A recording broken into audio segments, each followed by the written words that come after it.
Guys, flex ko lang po sa inyong aking mga patula na nakaano dito sa aking kalamansi. Namatay na po ang aking kalamansi. Ayan po, para po siyang Christmas tree. Ang dami pong bunga. Anihin na po yan. Ayan, ang haba. Andun pa po sa taas. Madami. Yan.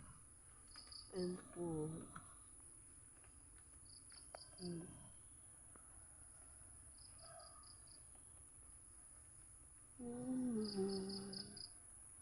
Sobrang dami po niya. Hanggang dito po siya gumapang sa aking orchids.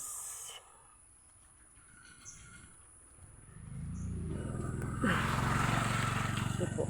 Hanggang dito po sa may gapang ng aking pato. Ayan, namumulaklak pa po siya. Ayan, may bunga naman po dito. Lapit pa lang po ito sa kalsada. Ayan. Magandang po yan. Ayan po. Pinakamalaki po ako ditong pato. Ayan. Pwede na po siyang anihin. Sobrang laki na po niya. Ano? Anihin ko na po siya.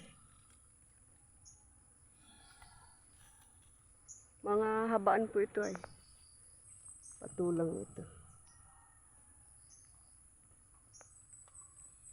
Ayan. Ito naman po ang aking orchids. At ang siling labuyo. Sobrang dami din po ng bunga. Kung gusto pong humingi, pwede pong pumunta dito sa bahay. Tinuon po ako mahilig niya. Sobrang anghang.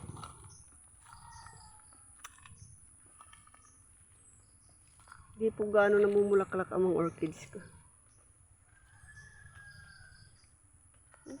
Ito naman po ang aking mga siling habaan. Ilagay ko po dito sa langganang sira. Malapit na po din silang mamunga. Yung tataba din po. Ito ko po sila nilagay sa mga sira-sirang Pwede nyo rin pong gawin yan. Kung wala po kayong taniman. Ito naman po ang aking mga tanim ng mga puno. May rambutan. May makupa, lansunis. Ano po yan? Gandun po. Avocado. Pananim ko po yan. Ayan. Ang aking mga orchids, hindi po gaanong namumulaklak. Minit umulan ngayon. Diyan po ang aking mga halaman. Nandito po ang aking orchids. Mga rose. Rose. Itimining, maliit.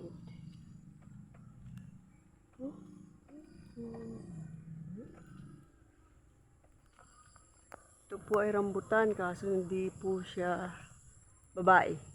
Lalaki po siya. Kaya sige lang ang bulaklak. Hindi naman namumunga. Ito pa po ang aking mga siling habaan. Nakalagay pa po sa planggana. Itong mani. Kamatis. Ayan, salamat. Nagkaroon na po ako ng papaya ulit. Ang hirap palang mawala ng papaya. Hirap manghingi. At nakapabuhay po ako ng ubas. Hindi ko rin po siya nilagay sa timba na sira.